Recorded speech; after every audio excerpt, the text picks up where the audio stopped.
is not only the home of the Adishakti, the yogis who come to her lotus feet, as well as the World Foundation, but it was always an important building throughout the history of Cabella.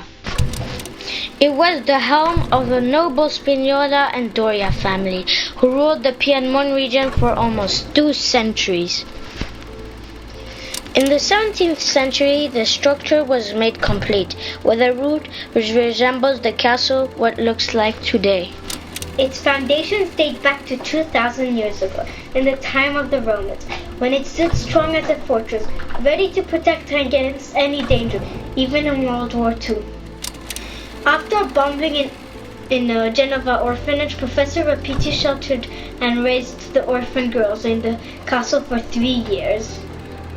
The qualities of the castle was a loving and royal sheltering place. Nowadays, it serves a higher purpose to worship the Adi Shakti, and the dimensions of the physical and spiritual are blurred. Since 1991, the castle has been under continuous renovation. Many people from different walks of life have passed through and dedicated their time, love and care to Her Holiness Shri Mataji. They all have unique talents to tell. We used to come here very often, and in the beginning the castle was full of work, full of people that was helping to renewing, restoring. Shri Mataji was leading all the operation here, and it was so nice because for us it meant that we were also close to her, and so we could see her, stay with her.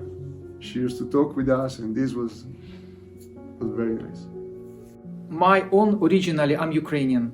In that time when I came in Italy, I didn't speak so much English, you know. I was little bit speaking English. I was like a school level, basically, like a couple of words. Italian, zero. But it's amazing, it's a miracle because we understand each other. That's the first miracle. And we work for her with love. We try to do our best all together. It's a big blessing from Shri Mataji to come in here and have the chance to serve her and serve the collectivity through the castle. And sometimes it's a bit challenging because you have a lot of work to do. Also, sometimes between Sadhyogi relationship, you have a lot of different situations, but in the same time, it's a big chance to grow and to go deeper in yourself. But we saw here that also among yogis, sometimes, when there is some problem between the yogis, and it seems that they are not able to cope with this, okay, let's do like this.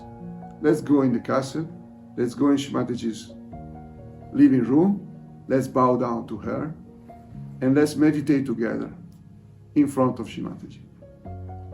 And we saw that this many times melt very much the relation. In 2006, Shri Mataji donated all her properties located in Valley of Borbera, which include Cabella Ligure, Albella Ligure, and Dalio.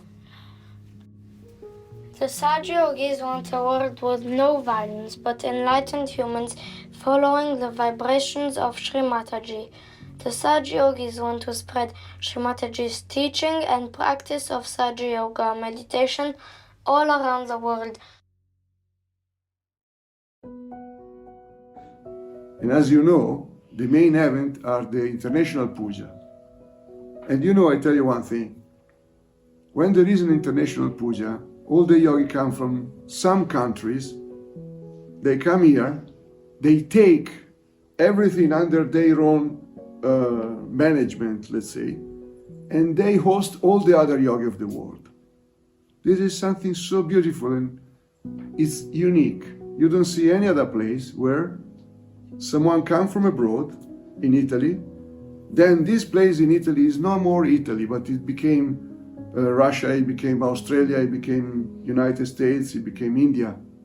Because the Indians, the Russians, the Americans, in that moment, in that puja, they are organizing the puja, and they are inviting all the other yogis here, and they are hosting them. This is so beautiful. So it means that every country, every such yogi of the world can feel to come here and host his sisters and brothers. And this is so nice. And this is a genial invention of Shri Mataji, that she created this organization and this institution. Shri Mataji wanted us to be like examples. And it was actually true, because many times even a small gesture, people like, I don't know, once a yogi came from America probably, and he was waiting for mothers, for him to be called inside, but he was there for hours. I suddenly went out, I saw this person, and I gave him probably a glass of vibrated water and some prasad. But he remembered this thing, and he told me, Didi, do you remember that day I was there, and I was there outside for hours and waiting, and then suddenly you came and you gave me some prasad and some water, and I felt so nice. We really don't know how Shri Mataji would work on, global things through material things, or through. She was working on entire countries, maybe through some yogis, because she was working on a yogi from one country, and maybe that was the work that she was doing on the whole country. Even she was saying that she was marrying different people from different countries to help, join these countries. And so she was working at very different levels from us. We don't know how she was doing this. Working through matter, but on a global level. She just take care of us. For her, we all flowers, all of us. Different fragrance, different backgrounds, but flowers. One little advice of my little experiences in Sada Yoga is you can really reach this point inside yourself to really feel Shri Mataji in reality, to feel her form, to feel her guidance on you. And I think it is something you can completely develop, even if the physical presence of Shri Mataji is not here. You have to be sincere. And when you are here, whatever you feel is the love from her. And the love from her is there because she knows and she wants that we love each other. And we cannot be in front of her not loving each other. This is not possible.